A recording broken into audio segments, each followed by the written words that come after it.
Handicapper Steve here, handicapping the racing from Will Rogers Downs here on Monday. It is the 2nd of February, 2025.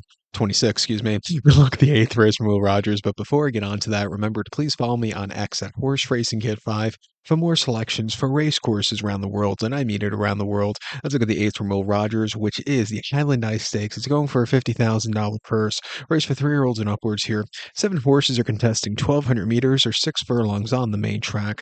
You go to the rail, Rexford. The one horse is a top selection. We're going to go 1-2-7-3 in the superfecta. 1-2-7-3 super. Top selection, one horse Rexford. 6-year-old gelded by Tapiture. Juan Padilla trains. David Cabrera gets the mount. The horse's most recent appearance came in the Commodore Stakes at Oaklawn. 6 furlongs on the 3rd January. Stepping up in class from his previous race, he finished 8th by 9.5 lengths that day, and he was with them early on, stalking, but then he just completely hit the wall. Couldn't keep up. It wasn't his day to win.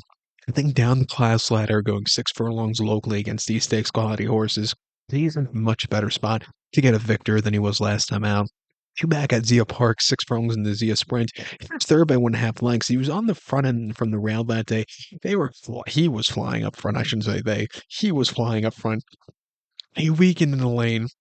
Second place finisher, Rivet, was the next start winner. This horse just wasn't keeping up there.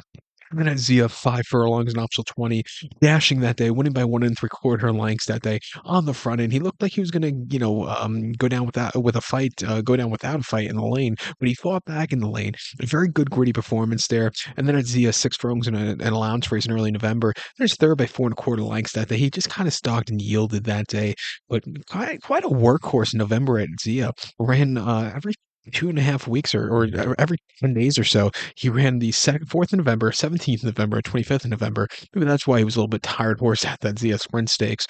But before that, he was running in Southern California, where he was running okay in spots and then crap in spots. His final Southern California race in a 40,000 claimer on the turf at Santa Anita, he finished 7th by 9 lengths, where he just had that very horrible trip, had to check that day off of heels, and that was basically his race. Ran at Los Al before that, going 6.5 and optional 40, where he finished 5th by 2 1/4 lengths, where he just drifted in the lane on the front end. But I thought he ran terrifically at the night program at Los Al, 1,000 yards and allowance race for 14,000, win by head. He held on to it, a very good performance. He's training well at here, Will Ryder, since his most recent race. I think he could improve. And number 2 horse, Wild Atlantic Storm for Elvin Gonzalez could possibly get a piece fit. He hasn't been seen since the Summer Prairie, where he wasn't running half bad races. If there's a horse that could pick up some pieces late, I think it might be him. Let's use him in the late pick 4. And even the 7 horse, Me Saturday. His races at Remington haven't been half bad as of recently. Back to this track where he's had success. Let's give him a shot in this late pick 4. But to recount my selection for the 8th from Will Rogers, it's the Highland Ice Stakes. Going to take the 1 horse Rexford. Give kudos to the 2 horse Wild Atlantic Storm and the 2 horse Me Saturday. 1-2-7-3 Super. 1-2-7 in the multi race.